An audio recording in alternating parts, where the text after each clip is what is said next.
সব কথার উত্তর মুখে দিতে নেই। মাঝে মাঝে নীরব থেকে হাসি মুখে এড়িয়ে যাওয়াটাই হলো সবচেয়ে বড় উত্তর। আমাদের চারপাশে এমন অনেক মানুষ বা পরিস্থিতি আসবে যা আপনাকে রাগাতে চাইবে, আপনাকে আপনার অবস্থান থেকে নামাতে চাইবে। কিন্তু মনে রাখবেন, আপনি যদি প্রতিটি কুকুরের ঘেউ ঘেউ শব্দে দাঁড়িয়ে পাথর মারতে যান, তবে আপনি গন্তব্যে পৌঁছতে পারবেন না। আপনার মানসিক শান্তি তাদের হাতের পুতুল নয়।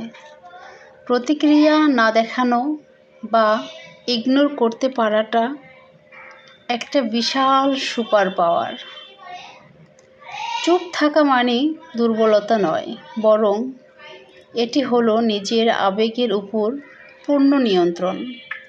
আপনার শক্তি তর্কে খরচ না করে নিজের উন্নতিতে খরচ করুন। আপনার নীরবতাই হবে সবচেয়ে বড় এবং যন্ত্রণাদায়ক।